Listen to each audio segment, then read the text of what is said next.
Okay, I'll go ahead and get started. I'd like to bring the meeting to order and ask that roll be called, please. Disharoon? Aye. Feldman? Feldman? Tom, Aye. you need to turn on your microphone. Aye. Thank you. Henry? Aye. Holshouser? Here. Humbles? Here. Wagenbach? Here. Wisdom? Here. Okay, at this point, I would like to say the Pledge of Allegiance, but if you could all mute your microphones, it makes it a lot easier so we don't have to listen to several people. So I'll go ahead and give you time for that. And I pledge allegiance to the flag of the United States of America and to the republic for which it stands, one nation under God, indivisible, with liberty and justice for all. Thank you. The board will now move on to the public portion of the meeting. Dr. Dearman will begin with the superintendent's report. I have no report this month. Okay, very good. This time we'll move to public comments. Dr. Dearman, do you have anyone registered for public comments? I have no public comments this month. Okay, this concludes the public participation portion of the meeting, and the board will now move on to the information discussion items. The school activity reports are included in the board packet. Are there any questions? Information regarding board policies is included in the packet. Are there any questions? Information regarding Chromebook and Smartboard refresh project is included in the board packet. Are there any questions?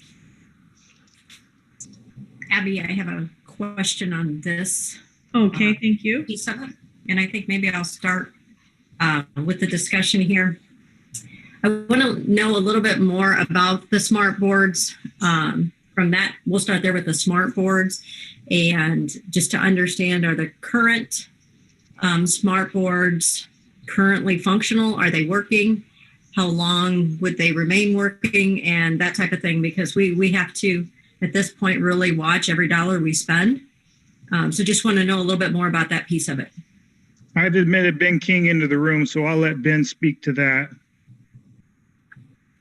So the age of the smart boards that are in DMS currently are approximately 8 to 9 years old. I wasn't around when they were installed, but from asking the building principal and folks around that were here, that's when those were installed. So they're about 8 to 9 years old.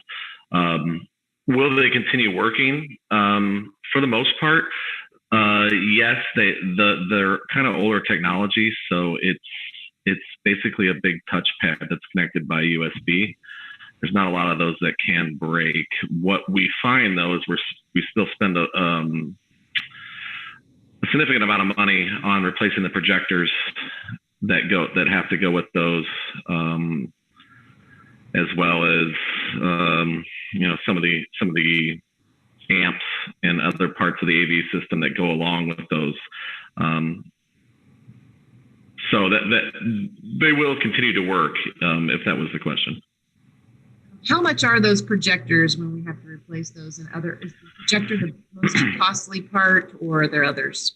It depends on the type of projector. The short throw projectors that actually go above the boards are significantly more expensive than the ones that sit in the middle of the room. I'm sure different rooms you've been in, you've seen the different types. The short throw ones are around $900 a piece.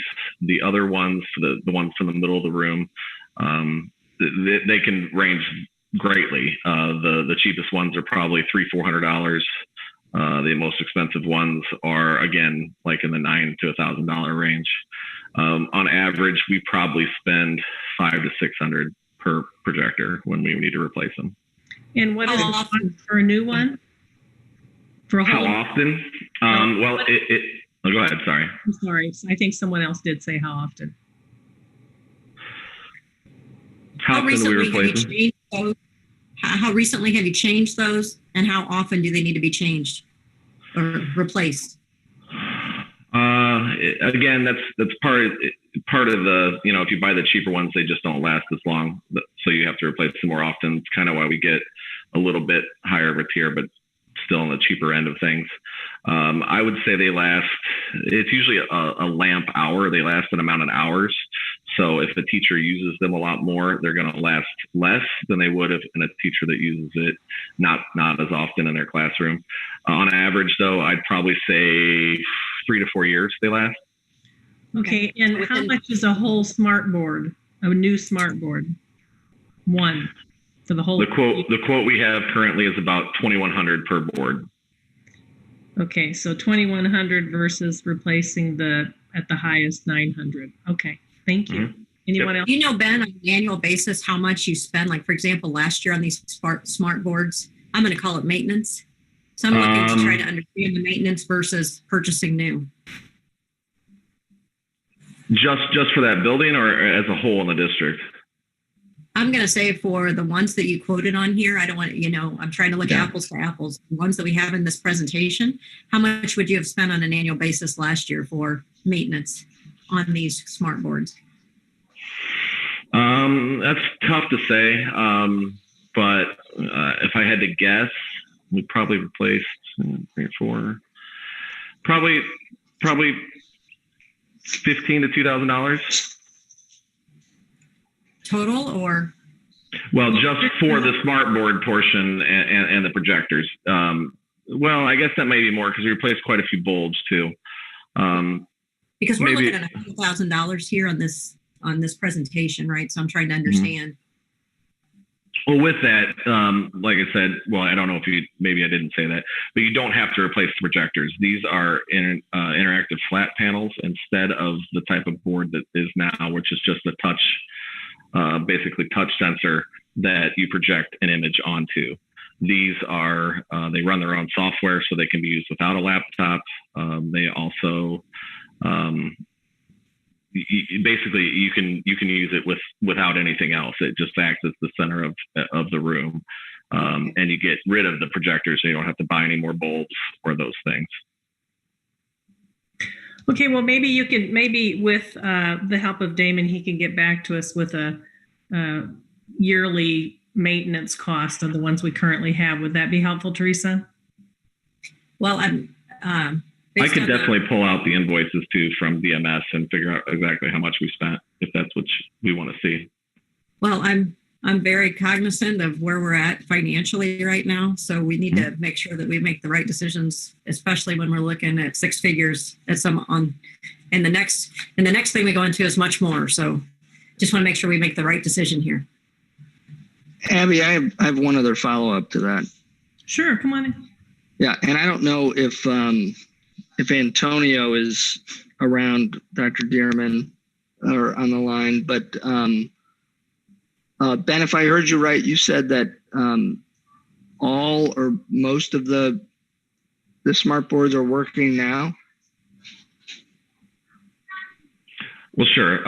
We continually maintain them to make sure that they're in a working order. I mean, they do project onto the boards. The touch does work. There is sound in the rooms. We don't leave them just broken. Yeah. But when I was there, the beginning of November, might have been the end of October. It feels like I have in my notes anyway that when I was there with Antonio, that there was a few more than several that were not in working order, not able to be used, period, already today. So I'm not sure if Antonio is on the line or if that's someone that we can get feedback from, but I just want to make sure that if this is just an upgrade or if this is a more immediate need because we don't have working equipment there. Well, if we don't have working equipment, we do have, like I said, replacement items that we can either purchase or put in to make sure that they have a working classroom. We have ways to do that. And I have actually talked to Antonio about that and a couple of the teachers in those rooms, and we've corrected a couple of those issues already. Okay. they just need to bring those to our attention, and we'll be happy to fix them for them. Okay, maybe Dr. Dearman, you could follow up with that for me. Yeah, I can do that. Antonio is not in on the call right now. All right, thank you. Ann Henry has lost her her mouse. She's locked up, and I don't know if this is the time, but since we have our Ben on here, she was wanting to know, and I'm not sure this has to do with Smartboards, but the cost for live streaming to DHS. Did we get a cost on that? So basically, what we already have, we implemented a new firewall in August, which increased our bandwidth to 5 gigs per second. Which significantly helped that situation. But to be able to fully live stream every classroom, we kind of talked about the math behind that in August and what that would cost. Currently, with the hardware that we have and the infrastructure that we have, we could increase our speed to about 10 gig. Without over that, I mean, we could upgrade the infrastructure to go higher than that. But for a 10 gig circuit on a 3-year contract, which is kind of usually what we do for those kind of contracts, it's about $7,000 a month. And currently we pay, I think, $4,100 a month. And we also get a 40% rebate from the government on those as well, because both of those are E-rate contracts. So it would be raised by approximately $3,900 a month. But would we get 40% off of that as well? If we paid $7,000 a month, would we get 40% off?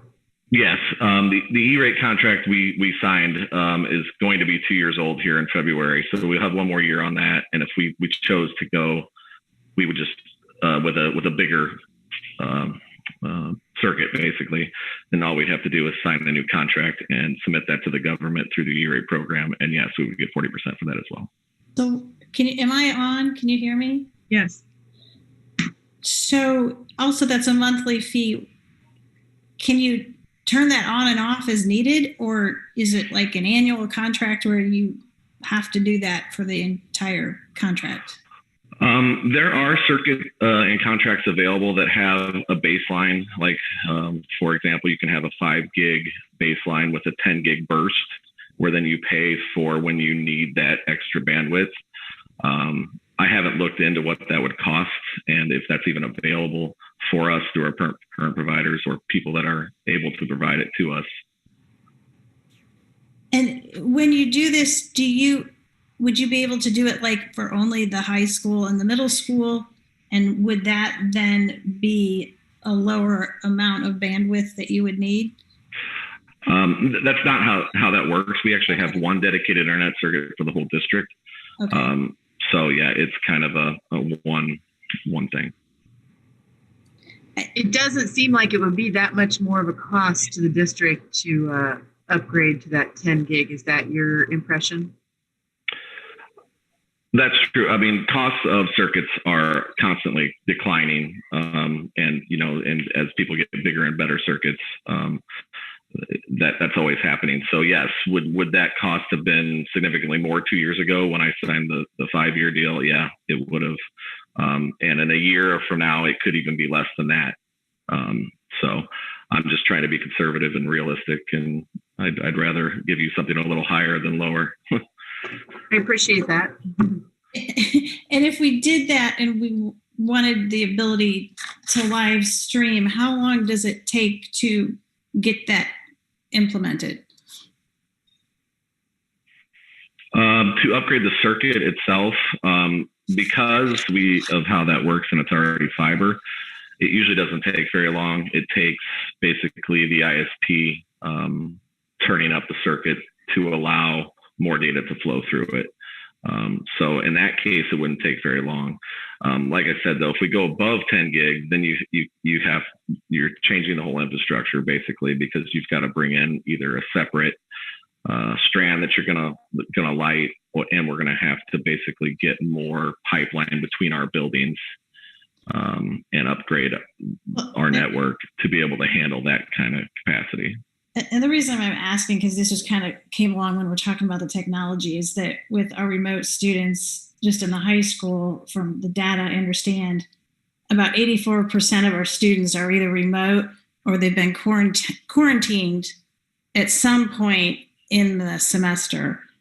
And this would allow them to be more, that they could see what was going on and not be so isolated if it were like a Zoom type meeting or a Google Meet. So Right. what is the total cost? I mean, that's you gave us the cost of the increase of the connectivity, but what about those additional infrastructure costs that you mentioned about fiber between buildings or equipment between buildings? That's if we wanted to go higher than the 10 gig connection that I was talking about. Okay. To be able to fully live stream every classroom in the district, which is what the math we did before. I think we talked it was in the neighborhood of 18 to 19 gig, which means we would have to have a 20 gig circuit basically. But if we're just talking about being able to do that in 2 of the schools, obviously that cost on the network is significantly less. And is there a cost of adding cameras in each of the rooms, or? Of course, yes. If you were to put in a fully a live stream classroom, they have those types of things that are built out for meeting rooms. I'm sure some of you have seen them. They can also be used in classrooms and retrofitted. There are costs for that. It depends on, again, that's the type of thing. How nice do you want it to be? You know, do you want a camera that can follow the teacher through the room as they move? Do you want it to be just sit in the middle of the room and be stationary? There's a lot of options on how nice and how expensive that can be. Of course, every teacher has a camera on their computer, but it's not ideal to have a teacher sitting at their desk just in front of the computer and not interacting, and so yeah. That is the cheap way to do it. You could just hold it in front of your face. Well, thank you for that. I understand you to say that. Questions? Yeah, I've got a question. Ben, do I understand you to say if we go to the 10 gig, the cost is $7,000? Is that over the 4,000 we already have? It's not 7,000 more. It's a total of 7,000. And is that minus 40% too? Well, it's already at a 40% discount. I'm trying to do apples to apples, so I just did what the original price was that before the government discount, basically. And I didn't get an estimate from Mediacom, who's our current ISP, for that. I basically went off of the estimates that were posted out on different message boards and stuff of other people saying what they pay for that type of circuit. 7,000 times 10 months, or no, I guess it would be all summer long too, Dr. Adrian? And is $7K the right price? It is yearly. It doesn't matter if it's a summer or not. You have to pay it every month. So you have to pay it. Okay, so 7 times 12. Any further questions? If we wanted to get a more close estimate, how much time does that take? I could definitely ask the sales team for our ISP for an estimate for that. I'm sure they'd be happy to provide that for us. And I know right now is kind of when the live streaming is really important during this whole pandemic. My other question moving forward, is it true that over time you're going to need more bandwidth anyway as we use more technology, or not? That's always a rule of thumb in IT, is you're always going to need more bandwidth. I have been following basically state board advice on how much bandwidth they predicted that we would need in the next 5 years. Obviously, they didn't know that we were going to be going to this type of learning structure, and the demand would go up significantly very quickly. But yes, we already tried to plan for that growth when we plan the network. So yes, that is true. Okay. All right, well, if there are no more questions, I'll move on to the next item. Dr. Dearman will now share information regarding the Dunlap Eagle Dunlap Education. Yes, ma'am. We haven't looked at the Chromebooks yet, I don't believe, right? That was the second part of this one. Is there any questions regarding the Chromebooks? Is that for the next fiscal year, correct? That's the presentation in here, correct, Ben, for the next year? That's correct. The reason that is in here now is because of the current lead time on the ordering for Chromebooks. If we order these in January, February, we will look to get them in June, July. Okay, I do have a question. I did some research on this just to see, because I'm not familiar. Maybe you can help me out here, Ben. But it does appear that there's a manual way to get updates since they're not updated after September 2021. And the reason I did that was because this is a substantial cost. And we need to be looking at everything that we do spend. So have you looked at that type of thing? If we could potentially update these and have the same functionality, or what do you know about that piece of it? You could definitely update them manually, but that means you would have to touch 2,100 Chromebooks every couple weeks to keep them updated to the newest version. So that's a significantly higher manpower cost, basically. It definitely would be a trade-off. I mean, we would basically have to keep cycling those and updating them. By the time we got through them, we just basically start over again. So yeah, it is possible. Hey, Ben, I had a question. I saw that the purchase was for 2,100 or so. I assume that's probably, roughly half of the district. What is the rotation plan? That seems kind of heavy on the front end. What is the logic behind that? And is there any way we can reduce that, maybe instead of a 3-year cycle to a 4-year and do lesser amount? Well, it is already on a 4-year cycle. We did not purchase any this year. So that the ones that we are looking to purchase already are 4 years old. Yes, we could do that.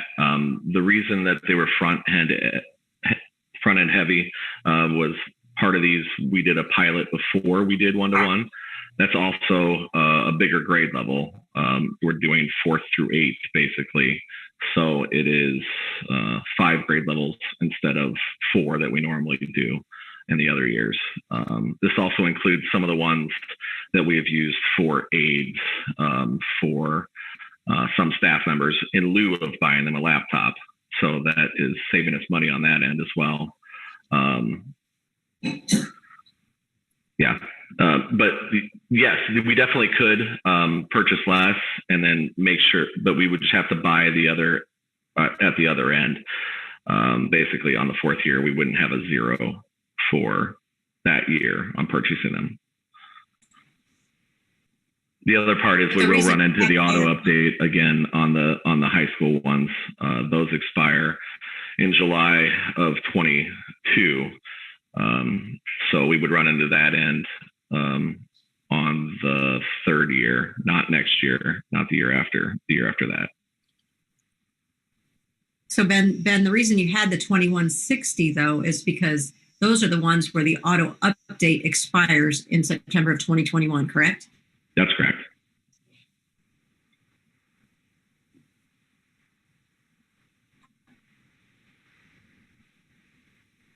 Any more questions or comments? All right, then. Dr. Dearman will now share information regarding the Dunlap Education Foundation. Dr. Dearman. Yes, ma'am.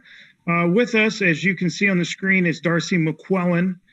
Darcy has worked in conjunction with former board members of the foundation to resurrect it. So I just wanted to put a name and a face together and have Darcy kind of give an update on where she's at in the process of getting the foundation going. So I'll turn it over to Darcy.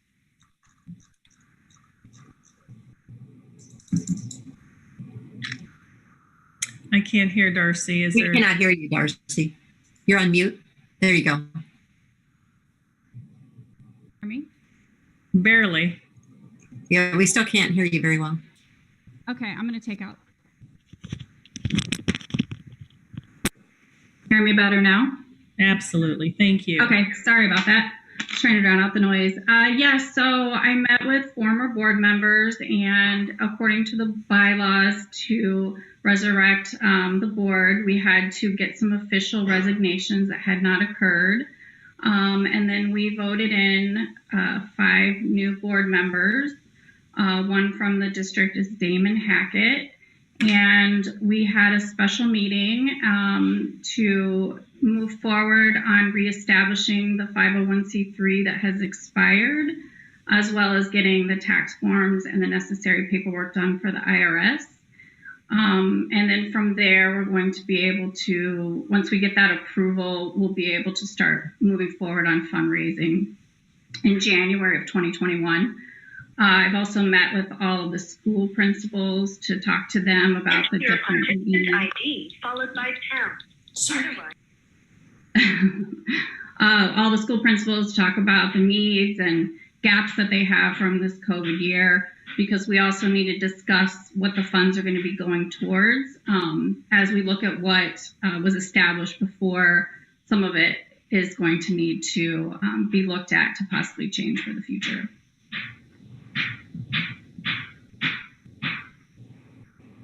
Anybody have any questions? Anyone have questions for Darcy?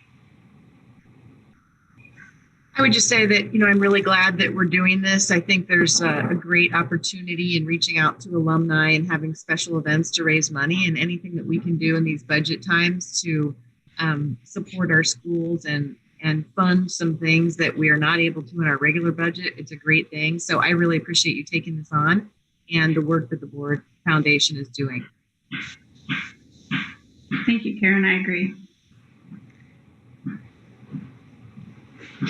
I also want to reiterate that we do appreciate it, and we hope that this is a successful endeavor. If there's anything that we can do to help get the word out or advertise, please let us know, and we'll be happy to help.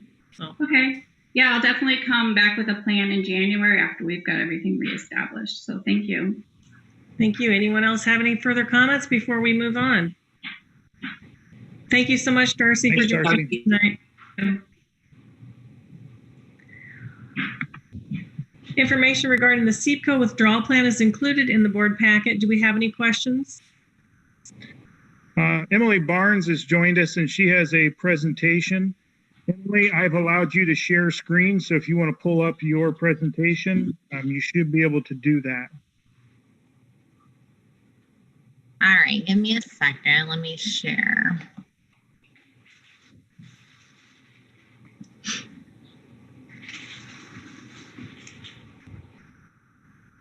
Okay, is that showing up? Yes.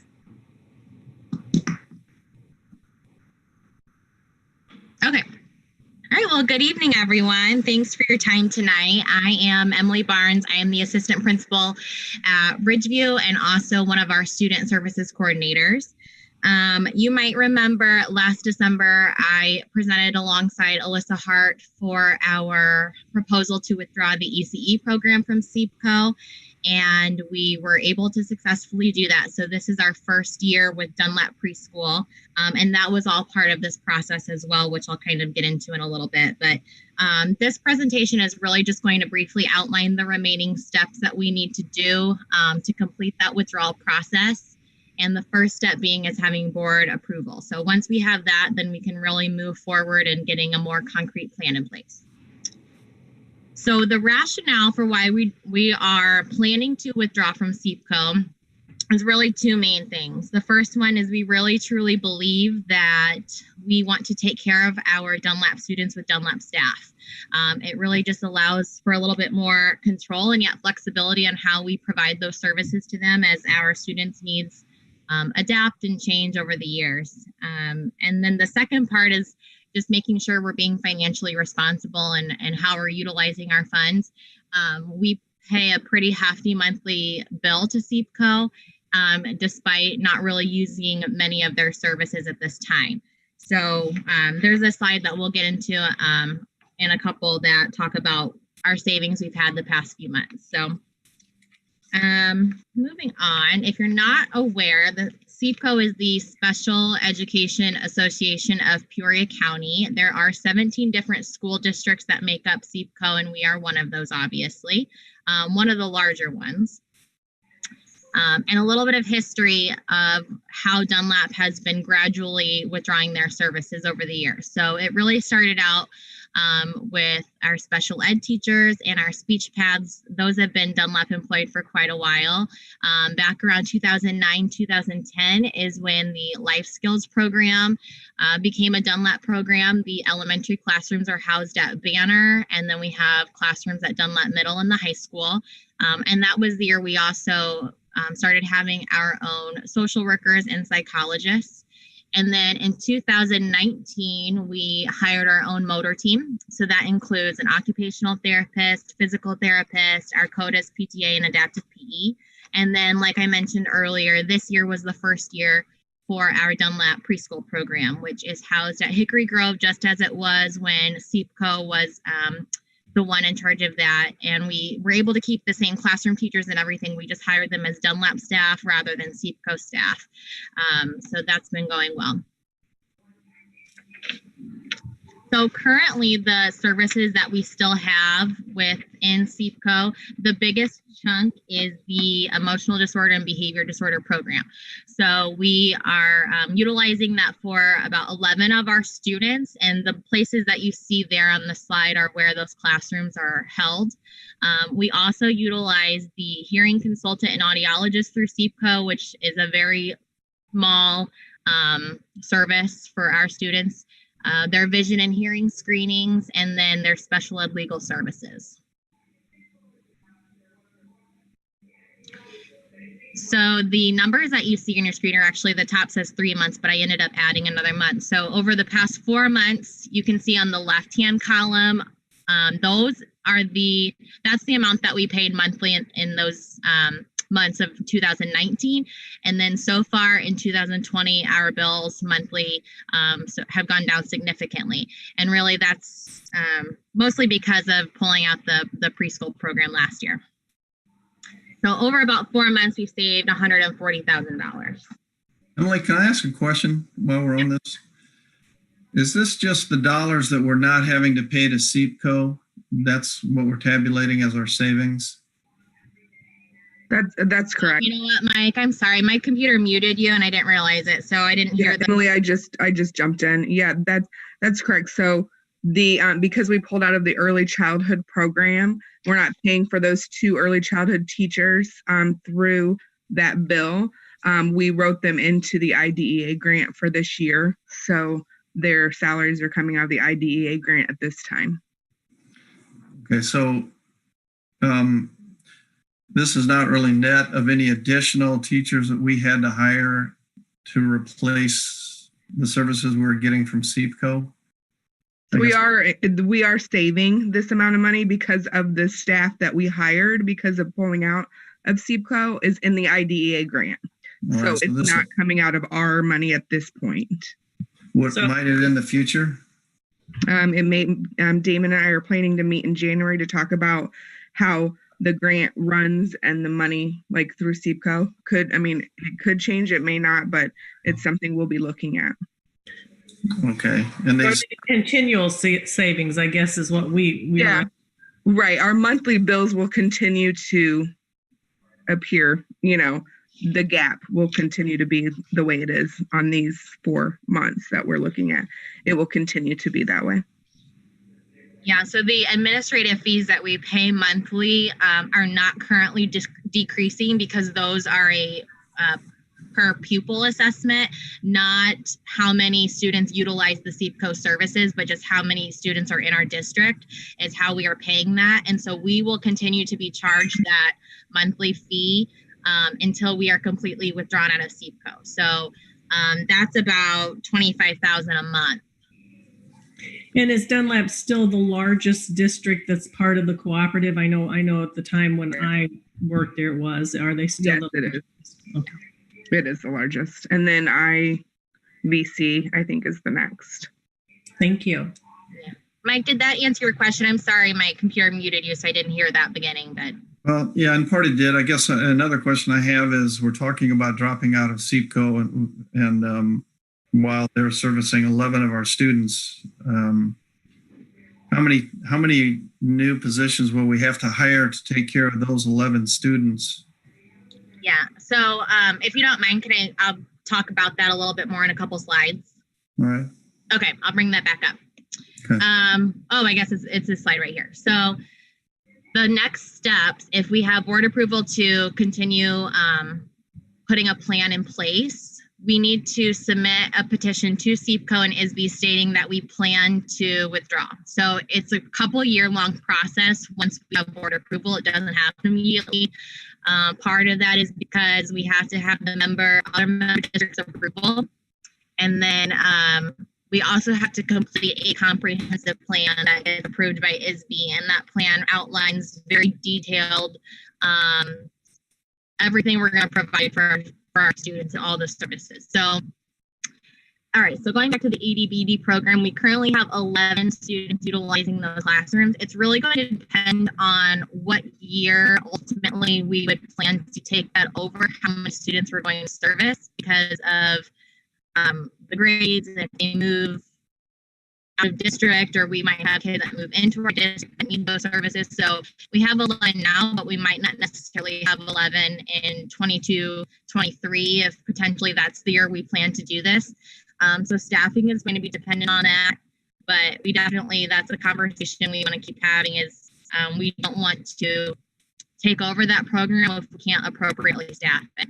So Emily, I can jump in with that too. I met with Jennifer Freeman at IVC, and they run their own EDBD program in IVC, and it fluctuates based on their numbers. So they may have an elementary, a middle school, and a high school grouping that has, so there could be 3 teachers that could service those 3 buildings. But it could fluctuate. If we don't have anyone in middle school that is needing that EDBD classroom, we wouldn't have a teacher in that program. We also would look at the high school. High school is really our lower numbers. And we also would still be able to utilize Kiefer. And then High Roads, now that it's in Peoria, we have multiple students that go to High Roads. Those are not attached to CIPCO. So we can still utilize those programs for EDBD. So we may not even open a middle school or high school classroom. We may still be able to utilize those programs and send our students to those classrooms and other in those private run facilities. And then too, we can also possibly have tuition students using our programs if there's room. Correct. And I don't know, Emily, if you're gonna touch on this at all, but I've met with Jennifer with IVC as well. They have all their own programs, including EDBD. They have the early childhood, and they have other programs there. So it could be a discussion down the road of how can we help each other out. Not sure how that would look or if that's an option, but it is, a relationship that I'm building with that school district. Thank you. Yeah, so basically, like I was saying, 22, 23 is kind of just our best guess of where we would like to see it, but a lot kind of hangs on, like I said, are we going to have the ability to staff the classrooms appropriately for the number of students that we have? It's kind of hard to say definitely yes right now, but we're really not even able to explore that if we don't have the first step of board approval, which is the kind of the purpose of this. So are there any other questions? Yeah, I'll have a question. Alyssa, I'm fully supportive of having us be in control of our courses and our students as opposed to some big group, but we're also in a budget crunch right now. I assume there's been an analysis. We ask a question first. We can stay in parts of CIPCO without being in all of CIPCO. Is that correct? We can, but that's what we're currently doing now. And that is what we're doing now. And they would still charge us for our amount of students for that. Yeah, so you can do that. You can be partially in without being fully in. Is that correct? We're not utilizing all of CIPCO services. They offer, a wide range of services, and that going back to the slide of where we were phasing out, they offer occupational therapists. You're charged for that, but our fee of that per pupil assessment stays consistent every month, no matter if we use all of their services or only use their EDBD program. Emily, I'm going to jump in. Mike, I think what you're asking is if we decide to completely pull out of CIPCO, could we still partially use one of their programs? Or if we needed to send a student to their EDBD, would we be able to do that? And I believe the answer is no. We would have to still do our hiring survey every year and either still be involved with CIPCO or not. Now, I do know that Galesburg pulled out of Knox Warren a few years back. So we have their whole, when I started in this position 4 years ago, I did get their whole comprehensive plan. So we have access to that and what that looks like. So they pulled out of Knox Warren, 5 or 6 years ago, and they realized they couldn't hire like an occupational therapist, I believe, or a physical therapist. They couldn't find anyone to hire.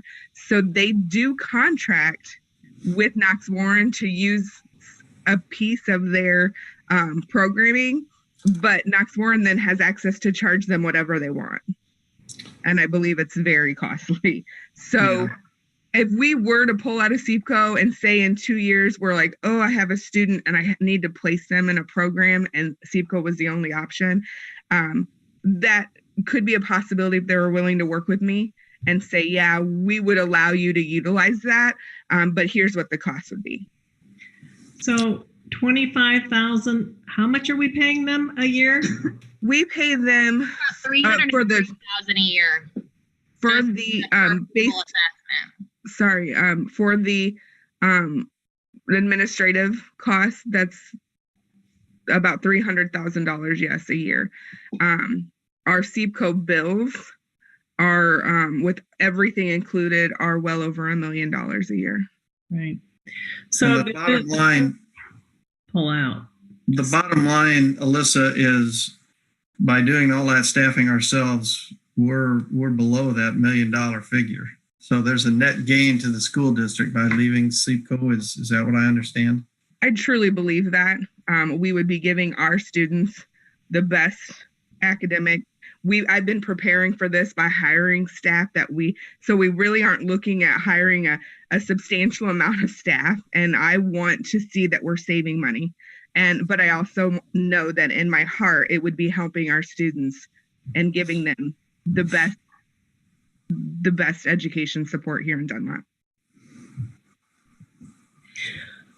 Well, I can speak that on behalf of, students and parents I've dealt with, they always are much more pleased and well served when they can be serviced in their home district. There's a lot less transportation on a daily basis, a lot more consistency with the people that are working with the children, and consistency is so important when you have students that need that consistency, more so sometimes than another child. But it would be nice if we could not have to pay that huge fee, regardless of what we're using. And I know, we're a big part of CIPCO, and for us to pull out, financially does impact them as well. But I guess we need to start looking at other districts that may also want to share services so that we can indeed pull out and not have that huge fee. So thank you for the work you're doing. And I'm sorry, Emily, we've interrupted you so much. We're going to let you go ahead and finish your presentation. No, I think that's it. Yeah. I just was going to ask if anybody had any other questions, but I think we've answered those. And yeah, I think it's just important to note that 22-23 does not need to be concrete by any means. That, the comprehensive plan and the process is a minimum of 2 years. So that's why we put that date there. But if we find, this next year as we make that plan, it's just not going to be the best move in that time, then I think Alyssa and I are on the same page where we don't want to rush it if it's not going to be in the best interest of the students. So that is not a concrete date we're trying to force. That is just the minimum time, the earliest it could be based on the 2-year plan that ISB sets forth for us, if that makes sense. Any other questions for these two nice ladies? I think to put it in layman's terms, for a lot of what I'm hearing, to summarize this, is there's a per pupil charge, irregardless of the number of services you use. We're the largest district in CIPCO. We're paying very high fees yet utilizing very little of their services. And this is a plan to reduce those fees and bring those services in-house, which is beneficial to our students. So thank you, ladies. Good job. Thank you. Have a good night. You too. All right. We also have next is the CIPCO hiring survey. This is something we do every year. We have to tell them what it is that we need from them and commit to it. Any questions? There's information in the board packet. Do we have any questions regarding the hiring survey? Hearing none, I'll move on. Information regarding the balanced scorecard is included in the board packet. Do we have any comments or questions? Yes, my question is, this is sort of the performance review of the district, and I was just wondering if we could maybe have a presentation maybe next month on, what are our weaknesses, what are our strengths, what do we need to change in this? And then also I was wondering, are we going to have a plan for revising this? I think it is time. I think Dr. Dearman, you've talked about maybe doing the mission vision, and then this is an extension of that. So what is the timetable and what's the plan for all that? Well, my thought process is our strategic plan expires at the end of this year, and we'd actually started the process of beginning a new strategic plan, and then COVID hit, and a strategic plan involves a large number of meetings with a large number of people, and that's rather difficult right now. So you are correct. I think part of that strategic plan would then be incorporating this balanced scorecard, updating it with whatever the parameters and targets are that we want to try and achieve. Is it possible to have then a presentation on this? I think Karen's asking next month. Yeah, I was just wondering if somebody could kind of outline, where are the areas where we have, some core metrics. I'll let Matt Andrews is in on the call, and so is Megan Bagby. I'll let those two speak to that. Primarily Matt, he's been working on this. Yep, I can absolutely highlight that and give you kind of a historical trend summary, so it's not having to look at the entire 17-page document. Absolutely, we can do that next month. Thank you, Matt. Thank you. Is there anything that stood out to anyone else that you would like to be a part of that? We can definitely do that. I think we're ready to move forward then. Okay. Mr. Rumble is here with Gorenz and Associates, and he will now share information regarding the FY20 audit. Hello, Mr. Rumble. I don't see you, do I? No. Is he here? He's here. He's connecting to audio now. All right. I had a question. Is there any way to put it up where we are? My whole computer's down that we can follow. Yeah, Russ, I've given you ability to share screen. Either you can do it or I can share your presentation. Either way. Russ, you need to unmute.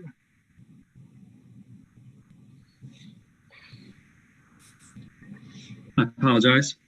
Perfect. Okay. So yeah, if you wanted to share that would be great. Okay.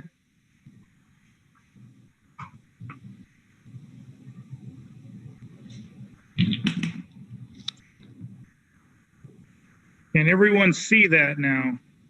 Yes. I'll try and make it a little bit larger. There we go. Okay, so this is the handout that we typically review on an annual basis. And, the first page of this handout, we've included a few highlights here. And so the first highlighted area is the net equity in the operating funds. The operating funds are the district's education fund, the building fund, the transportation fund, and the working cash fund, all of those funds combined. And as you can see, in the current year, there was a decrease in the operating fund balance of about $1.6 million from $48,568,000 to $46,951,000. The middle section of the first page has what is the actual compared to budget. And I'm typically looking at this thinking that it needs to be plus or minus 10%. There was no amended budget, so the budget that was adopted in September of 2019 is the same budget that we're comparing the actual ending figures for the audit. And so you can see that in the building fund, it spent 79% of the budget roughly. And in the transportation fund, about 89% of the budget was spent. Some of those items related back to capital outlay. There was a contingency budgeted for in the building fund. And over in the transportation fund, it was salaries, $250,000.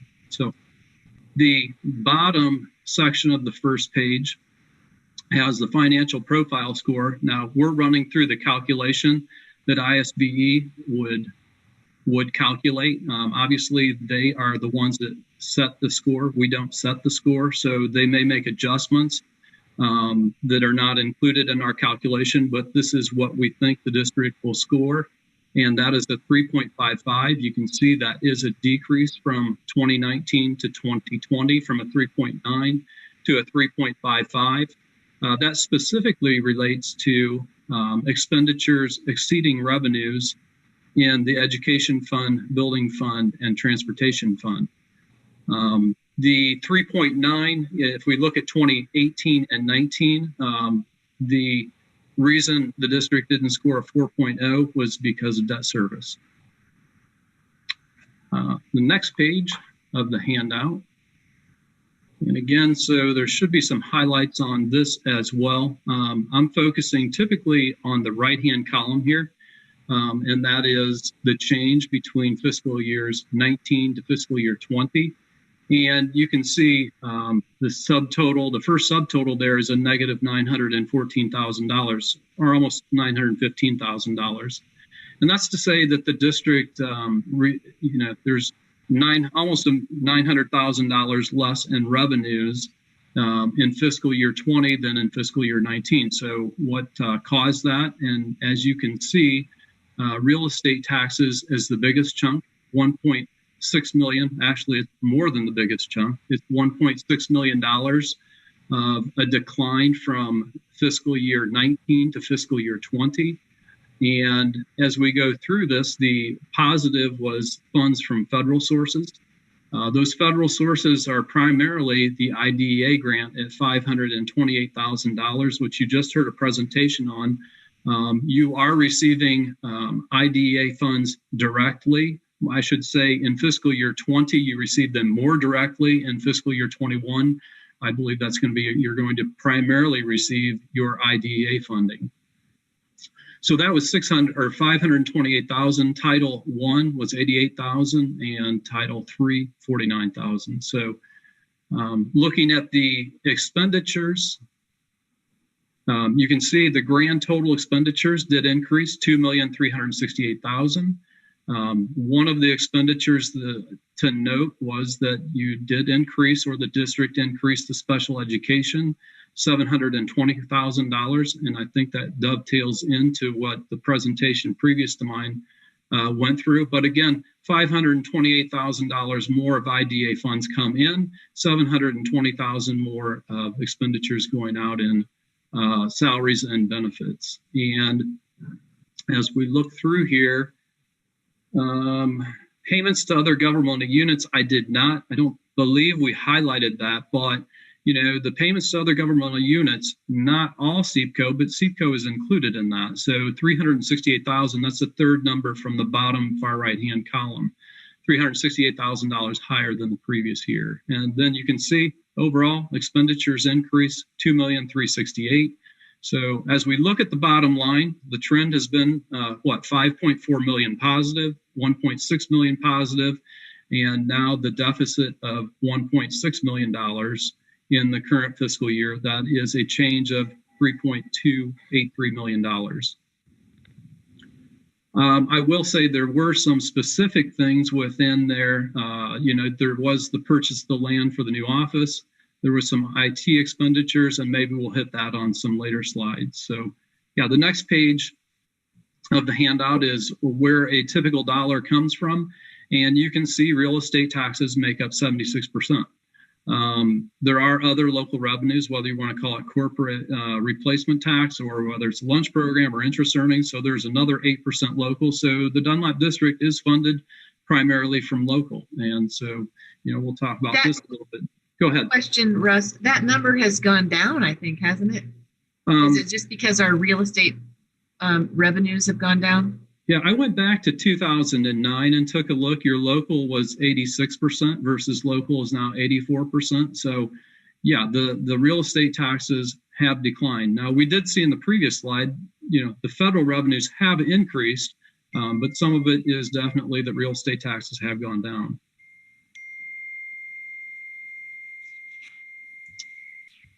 The next page of the handout, I think is telling.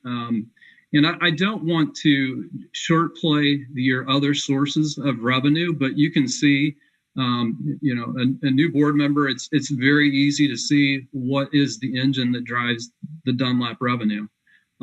You're pushing $30 million in real estate taxes, and the other sources of revenue, if they're $2.5 million, it's right about $2.5 million by category. So whether that's other local revenue, and again, we kind of talked about that, whether that's corporate replacement tax, whether that's your lunch program, whether, those types of things still coming from local sources. Evidence-based funding did increase. It looks like it's a nice increase, other than evidence-based funding now includes some of the categories that used to be included in the other state sources. So yes, you probably do end up with more evidence-based funding, but you are definitely not receiving what you used to receive in other state sources. And then you can see the federal sources there, the uptick in the current year. Again, we talked about the IDA being the primary driver there. But again, where does the Dunlap revenue come from? It comes from real estate taxes. And you can see the last 2 years have been a decline. The next page of the handout is expenditures by fund, comparing fiscal year 19 to fiscal year 20. I typically take a look at salaries and benefits. Salaries and benefits increased 4.5% from fiscal year 19 to fiscal year 20. Some of the other things we'll touch on some additional on the following page, but capital outlay did increase $859,000. And yeah, I think if we go to the next page, you can see kind of where a typical dollar is spent in a graph form. 77%, very typical as far as across school districts in general. I would say that is a very typical, but to a first-year person, that might be surprising. But that is a typical percentage. If you're under 70, it's very unusual. And if you're over into the 80s, that's very unusual. Next page. Again, so where's the dollars spent? And think about back to the revenue as well as you look at this graph, and think about, okay, so where are the dollars spent? Well, the dollars spent are going to be in the salaries and benefits. It's over $30 million is going to salaries and benefits. And you can see the other items: purchase services, supplies and materials, capital outlay, other objects. Again, everything's about 2.5 by category is 2.5 million or less. Excuse me, Russ, I think we have your email rather than the presentation. Is that me? Hang on. I lost it for some reason. Okay. Sorry, I'll get it back. Thank you. I don't know what I did, but I will get it back.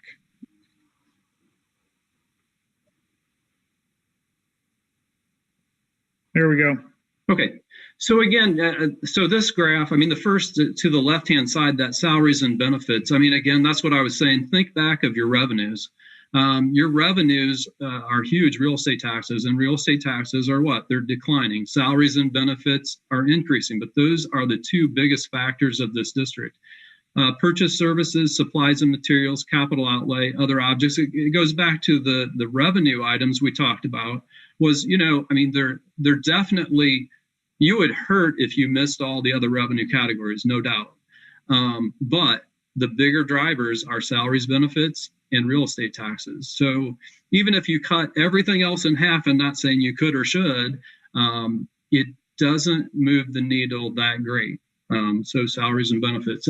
Just looking at capital outlay, that did nose itself up. And technology, 657,000, land, 180, summer project, 625,000, pool project, 168, and buses, 444,000. So those are kind of give you an idea of what's running through capital outlay. Next page of the handout. This is simple. Revenues and expenses. It gives you where have we been and what have the trends been in the last couple of years. And as you can see, the revenues have been declining again. And we think about what revenues have been declining. Well, the real estate taxes have been declining, and we'll see this in another slide. I mean, it's going to be directly related to what the assessed value of the district. And again, you can see this is the first time and since 2014 that expenditures have exceeded revenues. And that gap there is that same number we talked about when we said that the operating fund balance is shrinking $1.6 million. That's about a $1.6 million gap right there. Next page of the handout is the attendance on the top. And then on the bottom is the comparative estimated operating expense per pupil. As you can see, the attendance, as far as, now this is the 9-month average daily attendance. Again, it's something that is, we didn't come in and count students or anything like that, but it is a consistent number other than, I think for the last few years, ISB has gone to more of a real-time count rather than a count at the end of the year. So that being said, the student count of 4,111, it's higher than last year. And it goes back to being higher than about 2016. Is that about right? So it's definitely, you're not at a high water mark, but the student count did increase this year as well. So, declining revenues and increasing student count in the current year anyway. The bottom part of this has the state average per student as far as operating expense per pupil.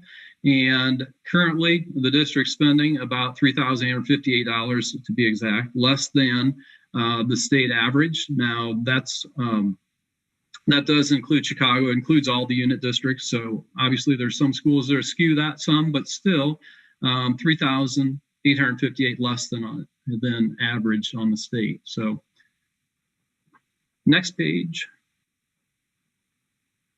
Okay, so this again, we keep talking about the real estate taxes were the biggest revenue category, and we saw that it by a long shot. And this is the assessed value of the district. So it has a direct impact to what the collections of real estate taxes. So in a declining EAV, if the district is levying maximum rates in all categories, and the assessed value of the district declines, then the district will bring in less real estate tax dollars. And again, this is kind of the lifeblood of the district's revenue right here. So you can see last couple of years declining EAV.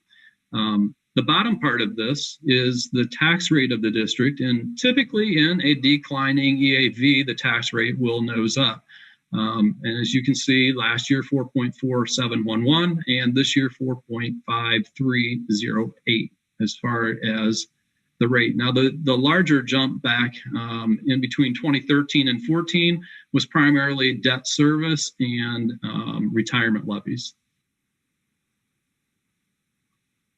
Next page of the handout is the operating fund balances of, again, the education, building, transportation, and working cash. And the gap here is we've given two different looks at it. One is where was the cash balance as of June? Basically, the cash and investment balance as of June 30th, and that's the top number. And then you can see the bottom number would be all the money that was received in June that's really to fund the next fiscal year. So that gap, let's see if I have that handy here. Yeah, overall, not just that gap, but overall, there was $17,465,000 received in June of 2020. That's really, again, that's the advanced taxes to fund that next fiscal year. So when I'm looking at fund balance, I'm typically looking at that $33 million number, 33,402, and to look at it and say, okay, well, how much fund balance do we have in each fund, if you will? Next page of the handout. This is the on behalf payments, or what the state of Illinois hypothetically puts into the teacher's retirement system on behalf of the district. The big change was going to an actuarial calculation versus a manual percentage calculation. So these are the dollars. Again, I think it's good to know in today's environment with the state of Illinois, this has not been brought up lately. I have not heard about it. I would say it's probably been 7 years ago when the state was floating the idea of having districts fund a portion of this or phase in the districts paying some of this expense. But that is, again, what the state of Illinois is hypothetically paying into TRS on behalf of the district. The next page of the handout is the outstanding debt of the district. And I think this is a feel-good a chart right here. You can see the high water mark, $76 million. And look where you are currently, $50,277,000. So that is a number that is on the decline. And I guess unless new bonds are issued, that should obviously, as you pay down debt, keep decreasing. The next page and of the handout is just looking at the assessed value of the top is the assessed value of residential, the middle is industrial, and the bottom is farmland and industrial. And just to feel, I mean, I know that your commercial EAV is nothing to sneeze at, but the residential is really the biggest driving force. And I think if you go one more page, I think there's 3 pages to this handout, but the next page of the handout, yeah, so you can see that residential. Yeah, if you want to scroll up just one previous, because that's all the granular data right there. If you want to go one previous screen there. So there, I think that gives me a better idea anyway. So what is the driving force in this? Well, you have to watch the residential assessed value. I mean, that's pushing what, 600 million, and the commercial hasn't touched 300 million. Again, commercial is nothing to sneeze at, but residential is really what carries the day. I should say both of them really carry the day, but your residential is double what the commercial is. So in any event, I believe that's the last page of the handout. I just wanted to say, you know, as the audit report itself and as the audit went, I know you're dealing with e-learning. We're doing Zoom meetings. We've been dealing with e-auditing. And so, you know, it's been interesting.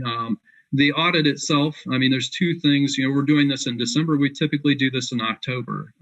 So there was a couple different things that were happening this year, just so you have some background. The single audit, or the federal section of the audit report, has 1 grant in it that's a COVID grant.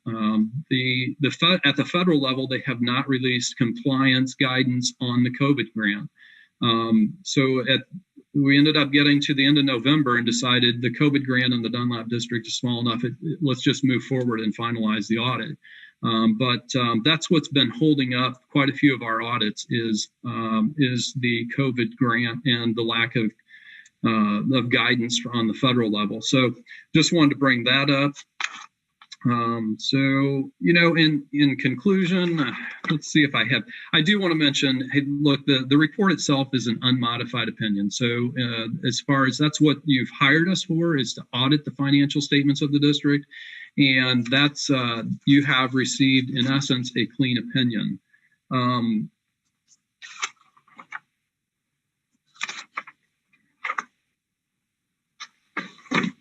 Yeah, I think we've covered everything else. Oh, one item I think that was of interest to me anyway, just to bring back deficits and thinking things through. You know, 1 month of operating or of education expenditures on average is about $2.8 million. To think of, you know, so currently the district has in the education fund on a pre-advanced tax basis roughly $23 million, and that represents about 8 months worth of fund balance on a monthly fund balance. So we typically would say carry 3 to 6 months. The district's at 8 months. The other thing I would look at was say, well, okay, well, how much working cash funds are there? So if I look and say I have 8 months worth of fund balance on a pre-advanced tax basis, I'd also look at working cash and say, well, how much do we have? Well, the working cash fund has $2.578 million roughly as of June 30th. So again, the fund balance of the education fund itself, it is in good shape. 1 month worth of fund balance is $2,839,000. I mean, you can kind of look at that when you consider maybe what you've projected out for deficits maybe going into fiscal year 21. The pros of the district, I think we saw the debt going down. I think that's a definite plus. I mean, the debt has been trending down. I think the pro is that the district does have good fund balance. Another pro, I didn't mention, well, we saw the tax rate. I mean, that tax rate is one of the lower tax rates in the area. There's no doubt about that. And a lot of this you already know. I mean, what are the cons? Well, the cons are the AV declining, and obviously that directly relates into revenues, and that's the biggest revenue generator. So it goes back to that line, the line graph that we saw, the revenues declining and the expenses are increasing. So how long does that revenue decrease? How long does the EAV stay the way it is? I don't have the answers to that. And I don't know that maybe this is a neutral item because you do have working cash fund balance of roughly 2.8 million. But I wouldn't say that's an overly strong number for the district, and I wouldn't say it's necessarily an overall negative number for the district. So again, that's the report I have. Don't know if you have specific questions. Hey, Russ, I have a question for you. Yes. And it's related to the financial profile score. Yeah. And that's on the first page, I believe. We went from 3.9 to 3.55. Yes. And I know there's a specific calculation, and I understand what you said drives that. If we potentially have another year of a deficit, do you anticipate we would be under financial review because we're just barely making that financial recognition? And if we do drop, what does that mean? What's the impact? Sure. So I would have to run the numbers to see if you had the same, or run some projections, I guess. I'm not sure that it would drop below the 3.55. At some point, when you start throwing on top of that, when the days cash on hand starts to decline, obviously deficits will impact that as well. I would think at some point the days cash on hand is probably going to be a bigger driver of dropping that 3.55 down than, say, the revenue or the expenditures exceeding the revenues. And obviously, both of them aren't necessarily good trends, but if you want, I could take a closer look at that. But I'm not 100% sure if you had the same, results, whether that would drive that number lower. So you can see the categories on the left. You're at a 3.55, I should say, on the bottom of that page has the categories of financial recognition as 3.54 to a 4.0. So the district's at 3.55. Slipping another category, financial review. Well, financial review doesn't necessarily do anything different, but once you start dropping categories, there are additional forms that have to be completed when you prepare your budget, like a budget deficit reduction plan. So you're not at that point. You're still in financial recognition. But I don't have a good answer to say, well, if we had the same year, would that tip into financial review? I'm not sure. I have a question too about the CIPCO. Can you go back to that, and what does it show in terms of our audit of whether or not we had a net savings or expense, or where we were on that from the past year? Are we talking about only payments to CIPCO? Is that what you're thinking? I'm not. No, I guess that wouldn't tell the whole picture. Maybe you can't answer that. I'm not sure I can. I can give you, and again, at a high level, I can tell you, because the audit report actually has this in it. And let me get 19 here, but there were payments to CIPCO of $1,276,000 in fiscal year 20. And if I go to 19's audit report, $1,180,000. You would think going into the future that number would obviously be dropping. Okay. But that's the dollars that you're paying to CIPCO. Okay. Thank you. And Russ, can I ask a question on that too? Because I wrote some numbers down on that as well. You said there was an increase of $720K in special education. That was salaries and benefits. Okay. And then we received 528 more in the grant money. Is that correct? Yes. So, okay.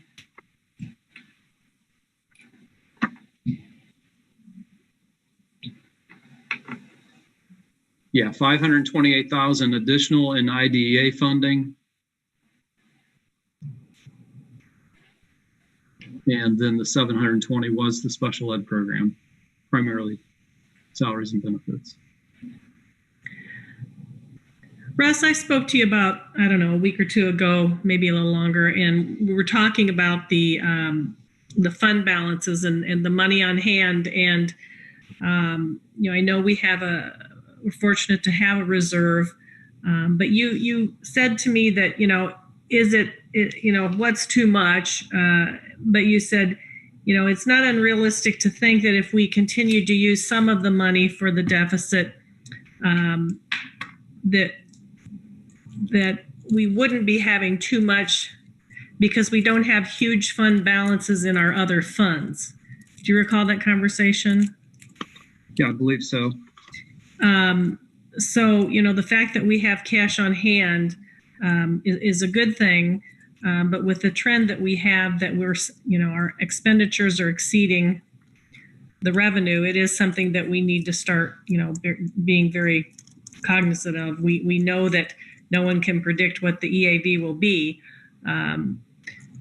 but it's definitely a situation where we need to pay attention. And I appreciate you taking my call and always being very candid. So thank you. Sure. So, so the biggest thing when I look at the revenue and expense chart, and you just listen to a presentation of just this, you're hoping for a soft landing. I don't think anybody wants to come in and chop everything in half. I've seen that at other districts, and it's not pretty. It just isn't. And typically, it took me a long time before I figured out you start chopping too much, and it does impact the students. And I learned that at a district specifically. But if you can, plan for the soft landing, if you can bend the expenses, right, you can't. It isn't your option of this declining revenue. It isn't. That's just the facts of the matter. The expenditures, if you could bend them, right? I'm not saying cut them in half, if you could bend them. And I think that's the presentation you heard before this, is just different ways to bend the expenses. And hopefully you come in for a soft landing and it reverses itself. But there's three legs to the stool. There's revenues, which you don't have much control over. There's expenditures, which you have some control over. And then there's the fund balance. And the fund balance hopefully provides the soft landing, if you will. Thank you, Russ. Any further questions for our auditor? All right. Well, thank you for coming tonight, Russ, and or being online. And it's good to see you again. Yeah, it's good to see you too. Mm-hmm. This concludes the information discussion items. The board will now move on to the consent agenda. Are there any questions or discussions regarding items on the consent agenda? May I please have a motion to approve the consent agenda? Can Dr. Dearman put up the, where we are? You mean the meeting flow? Pardon? Do you want the meeting flow, Ann? Yeah, because my computer is stuck. So the only items on the consent agenda, I believe, are the approval of open session minutes. Okay. Page. That is correct. Okay. So I would move to approve the consent agenda as presented. Thank you, Mrs. Dishron. Do I have a second? Second. Thank you, Mrs. Henry. Any discussion? Roll call vote, please. Sharon, Aye. Henry, Aye. Olshauser, Aye. Wisdom, Aye. Wagenbach, Aye. Humbles, Aye. Feldman. Aye. Motion carried. The board will now move on to the action items. The bill list, treasurer's report, district investment report, and bank statements are included in the board packet. Are there any questions regarding those? Abby, I have a couple questions on this one. The first question, I'm pulling it up here on my screen, bear with me. Damon, first of all, I want to thank Damon. I've been asking several questions and he's been very good at emailing me back. So thank you, Damon. I do appreciate that. The first question I just had, and it's about Smartboards. It's about the Bradfield invoice that's on the bill list. And I believe they're Smartboards for the district office. The Smartboard, I noticed one of them was significantly higher than what we had in the presentation for the middle school. I just want, if you could just provide some information on that, as well as I know there was currently a Smartboard that's in the current district office on Willow Knolls, and just where is that Smartboard now, or where are we moving it to? I don't know if that's Damon or Dr. Dearman to answer those questions. You're correct. There is one of those short throw ones in the district office. That's one that obviously we're not going to leave there. We can take that and repurpose it maybe to the middle school where one of those devices needs to be replaced. So we will not be taking that with us. As far as the cost of the other smart board, I can get back to you on that, but I'm not going to know that off the top of my head. Okay. I'm just need to understand. It must be different than the ones that were in there. But as I look through the bill list too, there's several of those, and just want to understand where the board's at. I think at this in the environment that we're currently in today, where we have to really watch our spend, and we see these come in, at what point, and maybe I'm just going to throw this out to the board here, at what point do we want to see these type of expenditures prior to seeing them on the bill list? For example, when we get a quote, so just want to throw that question out to the board. Well, I have to kind of agree. I'm a little shocked that we've got a $9,000 bill for 2 smart boards. That just seems a little bit extravagant to me. I don't understand what the need is. I know there's training that goes on, but I feel like those type of expenditures probably would be better spent in the classroom. And I was under the impression we were going to use the same smart board from the old district office to go into the new district office, but maybe I'm mistaken. Does anyone else have any thoughts on that? Those 2 boards already been installed?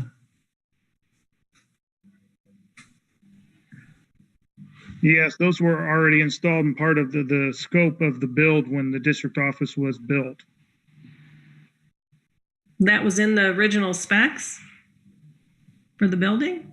Yes, we had 2 smart boards and the locations of those in the drawings. And correct. Okay.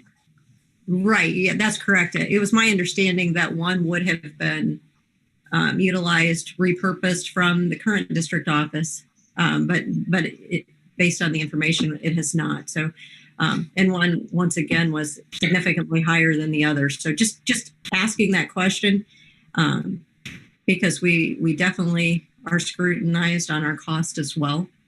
So that's why I bring that question to the board. Didn't Mr. King say that the smart boards were like $2,100? And so for $9,000, obviously one of those smart boards is more than $21,000 if there are only 2 smart boards. So I'm just curious to know why what does this smart board do that we need at the district office more so than in a classroom? But we do have to pay attention. We get questions all the time, and that's just one of the things that stuck out as well to me, and I appreciate you for bringing that up, Teresa. Can you get back to us on that? I'm guessing there's other factors involved with that. It's not just the price of the board.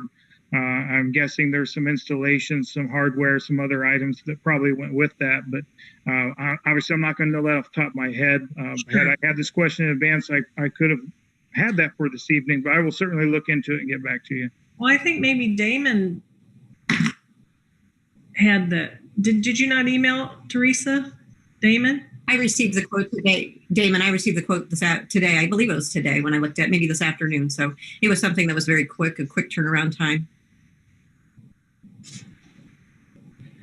Teresa, is your recommendation that there be over a certain point in a cost, some oversight or approval before we just see it on the bill list? Is that your recommendation? Well, isn't that also in policy already? And what is that amount? No individual purchase above $5,000, or we might have even increased it to 10, but I believe it's at 5. So are we not doing that now? This one was under the district office for the budget. district office. So it was already included, he's saying. Yeah. I don't remember that. Teresa, maybe you do. Because I remember, I thought that they were bringing at least the one of the smart boards over, but maybe my memory's faulty. So are we not doing this pre-approval for things over 5K? Is that not happening now? It is happening. These were already pre-approved as part of the district office. All right.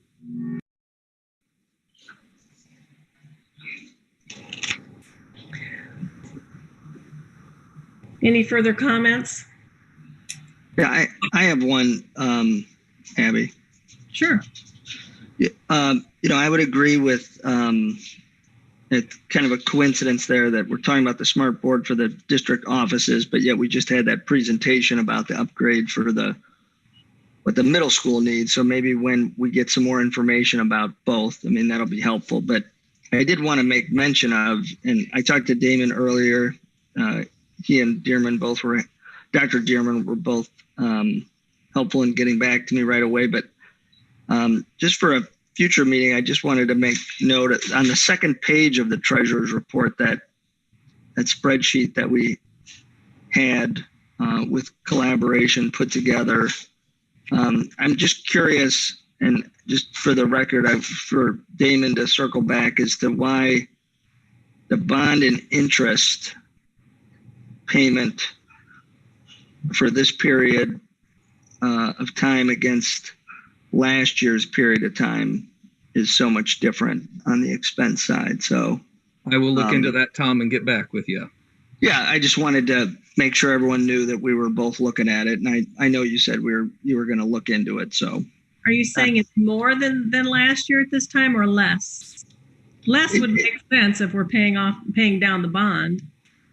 It's more on the expense side, and we might be paying off the bond or on interest, but it's just as a percentage, it's quite a bit more than some of the others on the expense side. So it's just something that I think if anything, it shouldn't continue to track that way, I wouldn't think, but I'm just, sure. We've got it set up so that it better tracks to, the quarter of the period of the prior year.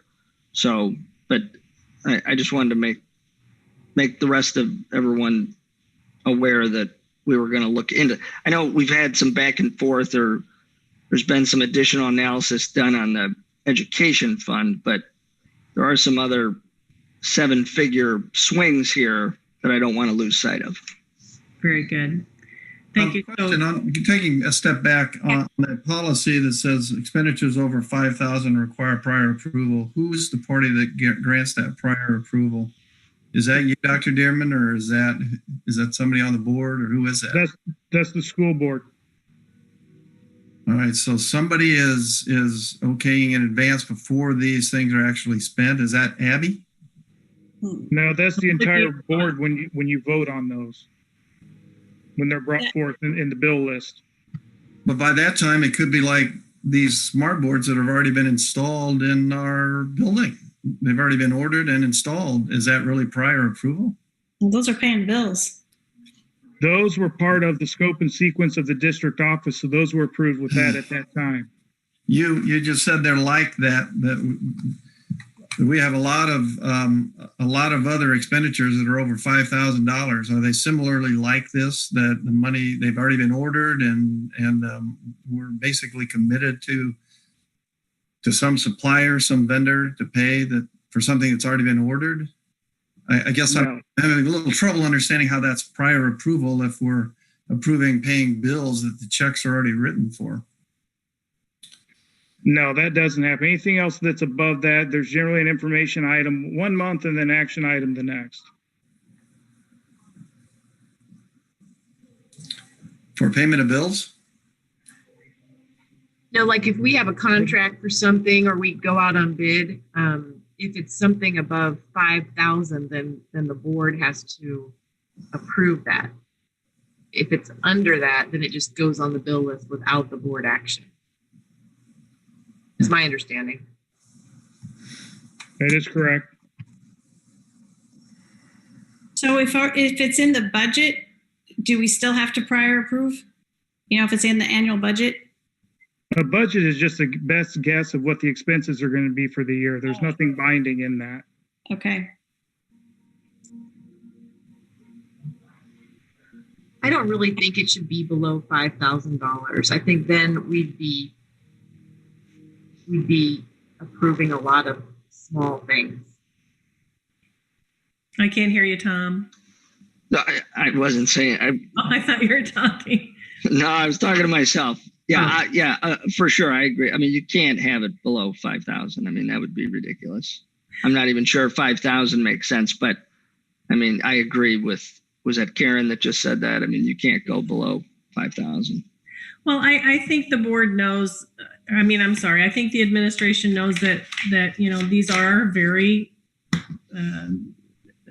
trying times and we need to make sure we're cognizant of sending the right message as well. And if that was approved with the building project, you know, we stand by it but, you know, we do need to, in the future, start looking at all of our expenditures, making sure that we're being conservative until things, hopefully, if things turn around with our EAV.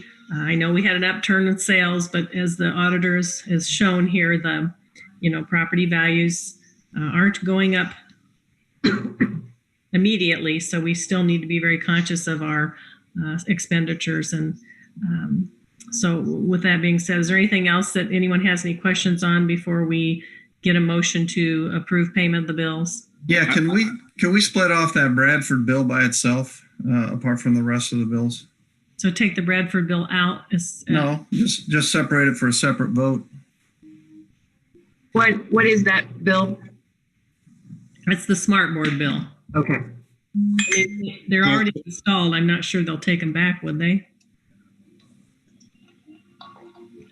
I have an example. If you're hearing me, so like the Cabe Sanitary was $7,400, and I'm sure that's for cleaning supplies and supplies. Are you going to ask for those to be pre-approved or on that kind of stuff? They already are when Tom submits his supply budget for the year. When he goes through that bid process, we put those out for bid every single year, and then those bids are approved.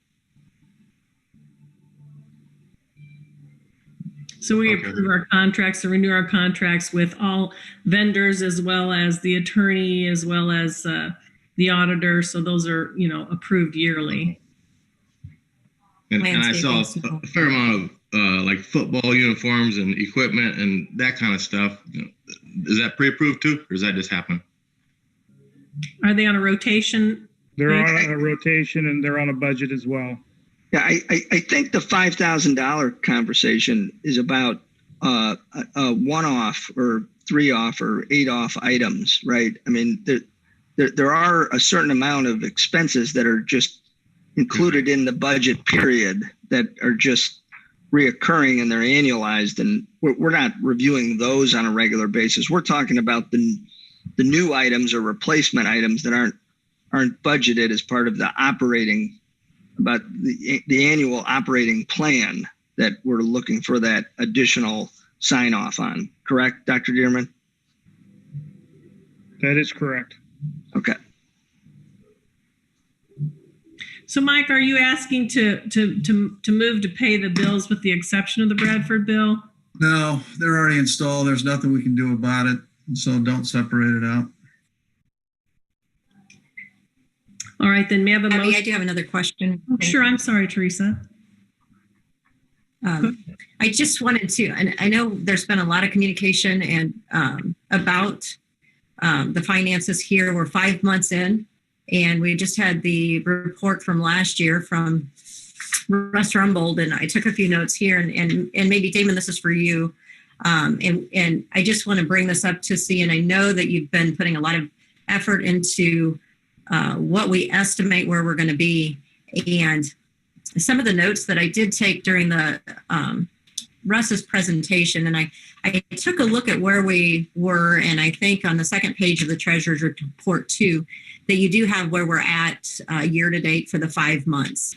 So I wanted to take a look at those 4 operating funds because we need to understand, where we're going to be and, our best estimate as we look through here. And what I did, and you did provide all those numbers for us. If I would just take July through November and where we're at the $16 million for the 4 operating funds, and take the highest of those months, which is around 3.5, and take that, extrapolate that out for 7 months, I'm getting a total for the year of about 40 million, where we have 43 million budgeted. So I just want to know, and I know you've put that together too, just want to understand where, if you have any anything to add on any anomalies that we may see. According to Russ, when he indicated that during last year, we had about 5 items that totaled a little over $2 million. So the purchase of the land, IT purchases, the technology, summer projects, the pool, and the buses, which is about $2 million. So what I'm looking at, do you foresee any anomalies moving forward from December through June? Or would this be because if I look at it today, and like I said, if I would take the highest month at 3.5 and extrapolate that out, we would be pretty close based on, if I understood the podcast or the information that we received earlier, that we anticipate to receive a little bit more in taxes than what we anticipated for real estate taxes. Does that all make sense what I said, Damon? It makes perfect sense. I think in my analysis, I tried to come up with any anomalies that I could think of at the time. Is there a possibility there could be more? Sure, absolutely. Special education is always an unknown factor. So that one is up in the air. So that definitely could come into play. And that's just in the education fund. There could be some anomalies in the other funds, but we all know the bulk of it's going to be in education. So we'll continue to look at it. And if I can think of any more anomalies, we'll definitely make sure we present those. But the report that I gave a few weeks ago is where I think our best guess is at this point in time. So why is there a difference between the run rate that Teresa has done for the most expensive month, extrapolating that out, and what you have? You have it coming out to be a $2.3 million deficit? I think it was around 2.8. 0.8. And Teresa, you have it more flat, or he's looking at the education fund alone. I was looking at core operating. I can take a look at the education fund, but what we're seeing, if I would extrapolate that, would be, I can extrapolate that too. But when we're looking at those 4 operating funds, which is what what Russ looks at as well. I'm seeing that, if I extrapolate that out, that we'll be closer to where we're at. What do you mean by closer to where we're at? Closer to what I should say, closer to balanced, right? And I don't want to say that word, but less of a deficit, I'm going to say. Okay. This is pretty significant when we're talking about, people's livelihoods and jobs, and we had several speakers last month that kind of, helped us hear their point of view. And I know it's not unusual for districts to have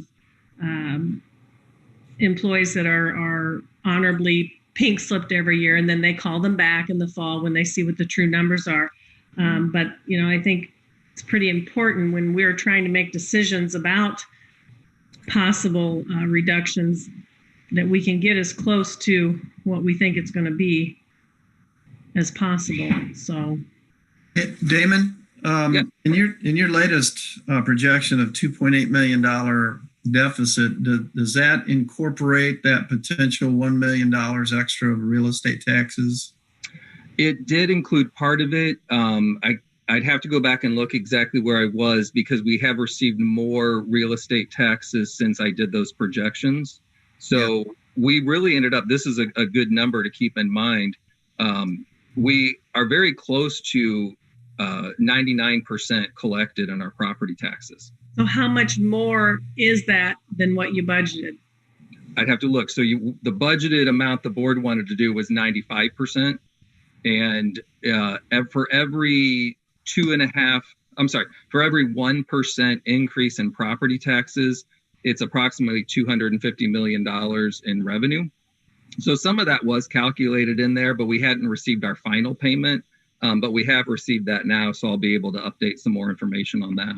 That's a crucial number, I think, when we're trying to make these kind of decisions. So if you could get that to us. The most crucial. And then, Teresa, I do appreciate your financial expertise in extrapolating this out. And I appreciate you sharing that with us as well. So we knew. David, can you possibly give us, as soon as you've done that calculation, now that we've got that, the final receipts in, one more time, give us what your latest, greatest projection is? Yeah, I will update. I will definitely update that property tax revenue for you. And then, as I said, as we go along, if we see any more anomalies in the expenditures, we'll make sure we do that as well. But I'll definitely do the property tax update revenue for you. Yeah, can you build that into your budget projection too? It doesn't help us just to know what's come in, maybe a little. No. I'll adjust that. I'll adjust that best guess that I gave a few weeks ago based on those new numbers with the property tax. Good. And I guess I'd still like to understand why your best guess is different than the run number that Teresa did with the most expensive month. Are there expenses that are extra that are going to come up in the summer that wouldn't be included in the most? Yeah, I mean, I guess I would just ask that you go back and look at the information I sent because I projected out some of those large amounts that we haven't spent yet, like on the technology and things like that. Okay. So I think that's probably the difference between doing a run rate based on the highest number. Okay. That's the best guess I can give you. So it could be the technology is a big chunk if that is close to $1 million. But the technology for this year, though, wouldn't be high for this year? Am I correct? Damon, wasn't the biggest chunk for the Chromebooks next year in 22? There is that part of it, but there's also the beginning of, I think at one point when I emailed, I said, Ben and I, this was the first step that we were looking at as far as technology replacement for this year was the Smartboards. So there's other things. I guess it depends on whether or not that one is approved as opposed to whether anything else is an asset refresh that is approved this year. So there's still money set aside for technology that we're looking at spending if it's going to be approved, depending on, the asset refresh for this year. Well, and Damon's, correct me, Damon, but I mean, his analysis, and this is answering Karen, your point, his analysis was more based on the education fund, which I know is the lion's share of it, but it's still not all of it. But Teresa's analysis takes the total, right? It takes the most and does the complete run rate. And although my own numbers, I don't have something fancy to share with anyone. It's just my notes. But when I did it, and then I had some back and forth with Damon, I mean, my numbers came in, less than 2 million for the variance, which is less than half of, the originally projected budget, not close to Teresa's, maybe balanced, but still quite a bit away from the 4.8. So I think if we give Damon a little more time to expand his analysis beyond the education fund, we hopefully will get closer to my number, if not Teresa's. Okay, I agree. And I took a quick look at education too. And I know, Damon, you need to take a look at that. doing the same type of thing where we're at year to date, adding in the highest. And I think that's relatively close when Russ said it was 2.8 last year, and I'm using closer to 3. So if you could take a look at that and see where those anomalies are, and it may be, the difference between last year and this year are those 5 chunks that he mentioned. But just want to make sure and pay close attention to this as we move forward.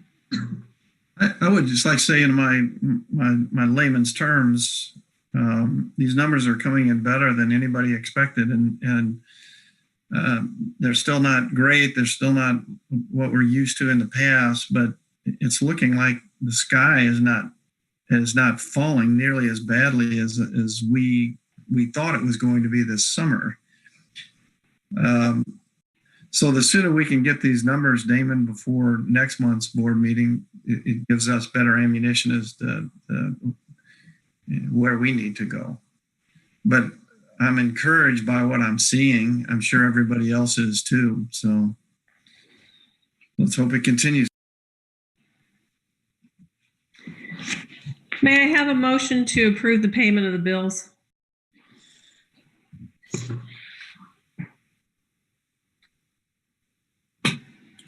Make that motion. I don't have the figure in front of me though. I can do it. I move to approve payment of the bills in the amount of $4,184,351.95 as presented. Thank you, Mrs. Brown. I'll second it. Thank you, Tom. Any discussion? Roll call vote. Disharum. Aye. Feldman. Aye. Wisdom. Aye. Wagenbach. Aye. Tumbles. Aye. Holzhauser. Aye. Henry. Aye. Motion carried. Information regarding the 2020 tax levy are included in the packet. Are there any questions? Dr. Dearman, I know you already answered my question about the tax levy being flat. I noticed in Russ's presentation that the tax levy actually went up a little bit last year. That's the revenue from it, maybe? No. I think it just... Karen, you cut out. The tax levy went up last year. Is it a percent or a dollar, Karen? I can't remember the chart that Russ showed, if that was a percent or dollar. It went from 447 to 453. Right. Okay. The overall rate did. Okay. So this year, with this levy, it would stay at 453. Yes, that is correct. That's the projection. Now, that's based upon the information that we have, that the EAV is going to decline, unfortunately, at a certain amount.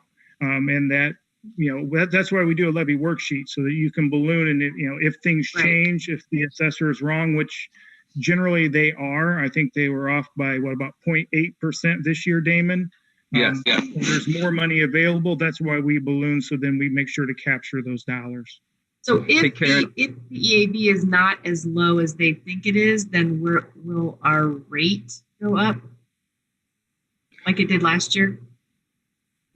Sometimes the change in that, Karen, is it's your bonds. So your bonds can fluctuate a few cents each year.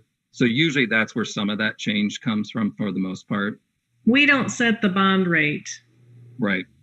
So that's how it can fluctuate. I mean, depending on what we need, because as you pay your bonds down, you may or may not need as much. Right, but shouldn't our bonds be going down since our debt is going down? Well, the bond payments don't go down, though. Yeah, the bond payment is a fixed amount. So if your EAV shrinks, then that percentage goes up because you still have to cover that fixed amount of dollars of whatever. I see. So then the rate has to go up. Right. Correct. Okay. Any more questions regarding the 2020 tax levy? May I please have a motion to approve the tax levy? I move to approve the 2020 tax levy as presented. Thank you, Ms. Holzhauser. May I have a second? Second. Thank you, Mrs. Henry. Any discussion? Roll call vote. Holzhauser. Aye. Henry, Aye. Feldman, Aye. Disharoon, Aye. Humbles, Aye. Wagenbach, Aye. Wisdom. Aye. Motion carried. Information regarding abatement resolution is included in the board packet. Are there any questions? May I please have a motion to approve the abatement?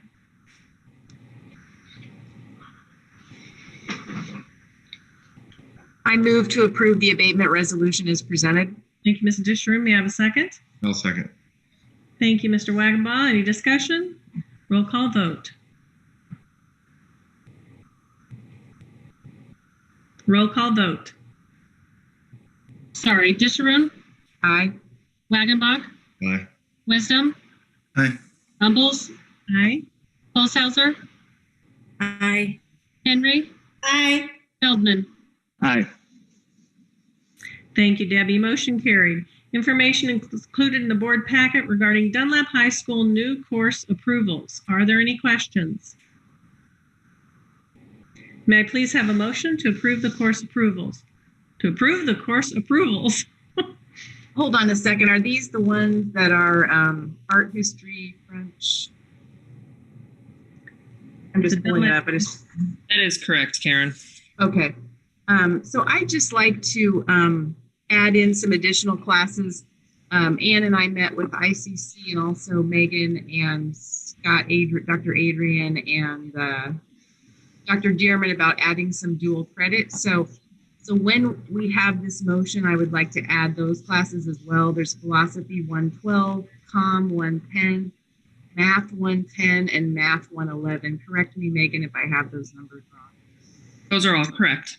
Okay, Karen, then could you please make that motion and add those as being included? Sure. Do we know if there's cost in them? There's no extra cost on those?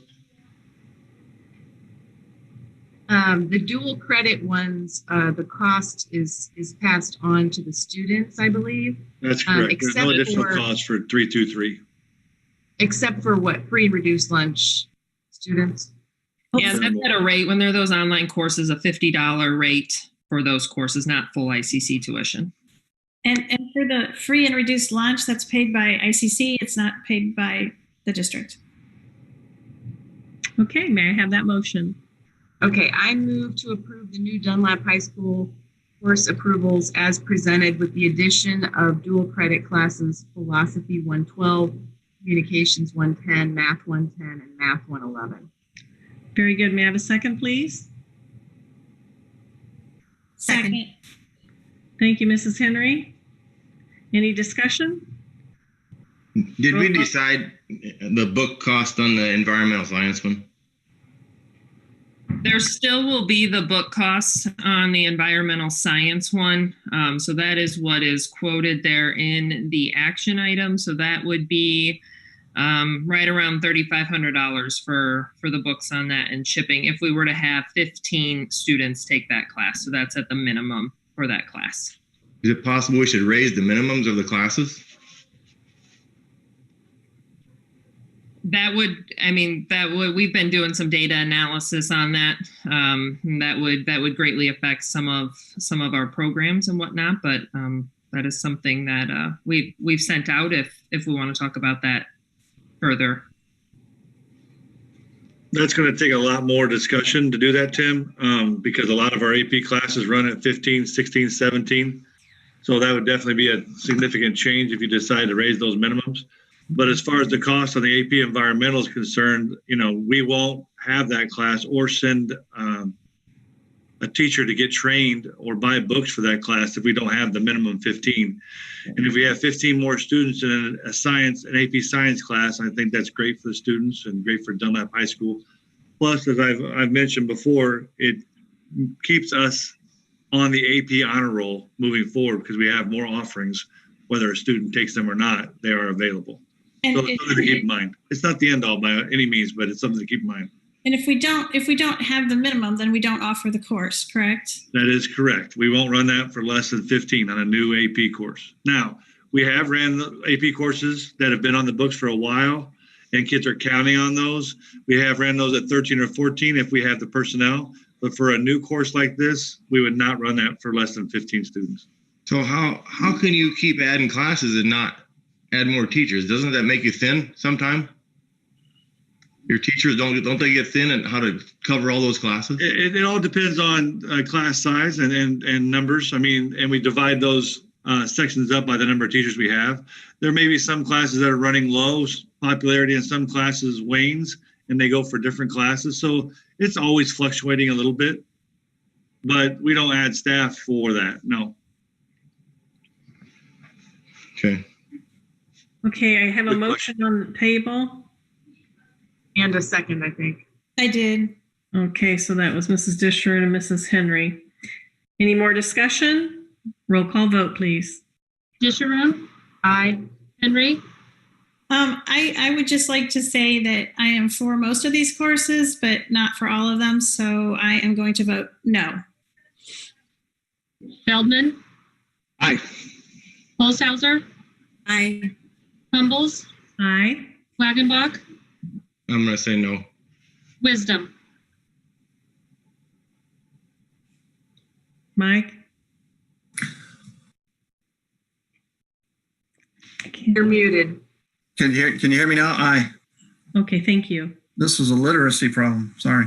That's okay. Okay, motion carried. Approval of general education and IA dual credit. Information is included in the board packet. General education IA dual credit. Are there any questions? May I please have a motion to approve the general ed IA dual credit? I move to approve the general ED-IA dual credit as presented. Second. Mrs. Disher, Mr. Wisdom, any discussion? Roll call vote. Disharum? Aye. Wisdom? Aye. Wagenbach? Aye. Humbles? Aye. Holshouser? Aye. Henry? Aye. Feldman? Aye. Motion carried. Information is included in the board packet regarding the DHS curriculum guide. Any comments or questions? Ann and I have worked a little bit on this and have a number of changes. And so we would recommend that we table this so that there's time to work with the staff on reviewing a number of changes. Many of them are just clarifying and making it clearer, but some of them are substantive. And so we'd like a little bit more time to work with the staff. I know you did this last year. You guys had time to work on this last year. And that was the handbook mostly, but a little bit curriculum guide too. So yeah, we'd just like a little bit more time. We're sorry that it's gonna. Is this going to slow you guys up? If it is, we can do a special meeting, even if we can get enough to have a quorum during the day and do a special meeting before the next January meeting so that we're not holding the staff up too much. Is that Megan thought that we should. Abby, if you don't mind, Karen, I'm sorry to interrupt you, but Abby, I think we can work it out between the four of us, myself, Miss Henry, Miss Disharoon, and Miss Bagby. The biggest thing you guys did for us tonight, which I really thank you for, is you approved those courses. So now we can make all the forms, get all that stuff posted. The course selection guide is important, but to be honest with you, I would say only maybe 10 or 15% of the parents really read through that, because the other 85% get a lot of guidance from the counselors and they know what they're going to take next year. And we can clarify that on an individual basis, but the courses is what need to be approved tonight so we can move forward with that. So thank you. But I think we can work this other stuff out at a meeting. Like I said, if you need to have a book that the parents can read, we'll be happy to get a quorum together even during the day so that we can get it approved and you can get it to the press. So, and some people do actually read the curriculum guide. We know you do. And Henry, right? Yes, ad nauseum.